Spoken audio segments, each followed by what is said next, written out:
खावे पीवे को मिला करेगो। मधुमंगल श्रीराम बोले लाला तू जो कहेगो सो करेंगे लेकिन चोरी नहीं करेंगे।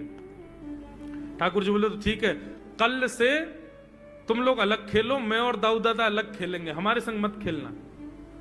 मधुमंगल श्रीराम बोले अरे लाला तू ना जाने, मैया यो के लाला जो चाहे करियो, चोरी मत करियो, चोरी करवे तो ब्याह ना होवे। ठाकुर जी बोले ब्याह की पड़ रही है तो है ब्याह ना होवे।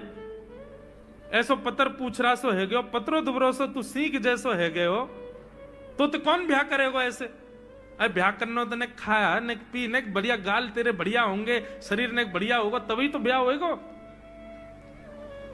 अब भैया हमारी बात सुन लो, जितने अच्छे काम करने सब आज कर लो, कल से चोरी करेंगे, पूरे ब्रजमंडल में आतंक मचाएंगे, हमारो ही दूध घी दही है और हम ही चोरी करके खाएंगे।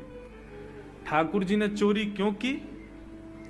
क्योंकि सारा गौरस बेवजह मथुरा भेजा जाता था और मथुरा से कंस पूरे भारत में वितरित करके खूब धन कमाता था। इस वजह से ब्रजवासी प्रताड़ित होते थे, क्योंकि गैया के लालन पालन में जितना खर्चा होगा सब करो ब्रजवासी। 4 मटके मिलते थे, 4 में से 3 को तो बेच देते थे, 1 में पूरा घर चलता था। यह हालत थी ब्रज की। इसलिए ठाकुर जी ने कहा कि भैया राजी राजी नहीं तो गैर राजी, हम जितने बाकी की मटकी मथुरा भेजे वाली उनको सबन को तोड़ फोड़ करेंगे, उनमें से मक्खन निकाल निकाल के खाएंगे, एक दूसरे को खवाएंगे और सब यहीं रहेगो, मथुरा नहीं जाएगो कछु भी। इसलिए ठाकुर जी ने चोरी की।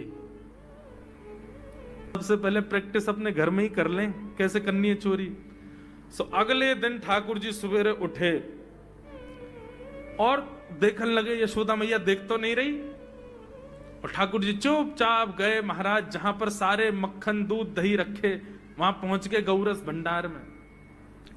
और गौरस भंडार में एक मटकी के ऊपर से ढक्कन हटाए करके जैसे ही ठाकुर जी ने हाथ बोर के पानो प्रारंभ किया, सामने एक खंबा था, उसमें मणि लग रही थी। आज पहली बार 3.5 वर्ष की आयु में ठाकुर जी ने अपना प्रतिबिंब देखा। ठाकुर जी ने जैसे ही प्रतिबिंब में अपने रूप को देखा, अपने रूप को देख करके ठाकुर जी बोले हो तू भी आयो यहां चोरी करवे। अपने आप से ही बात कर रहे हैं ठाकुर जी। अरे मैंने कही तो हती अपने अपने घर में चोरी करनी है, तू दारी के मेरे घर में आगो चोरी करवे।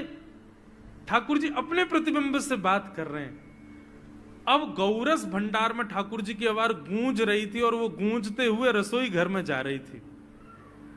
रसोई में मैया ने सुनी, बोले लाला कहां ते बोल लो है, उठ गयो कन्हैया।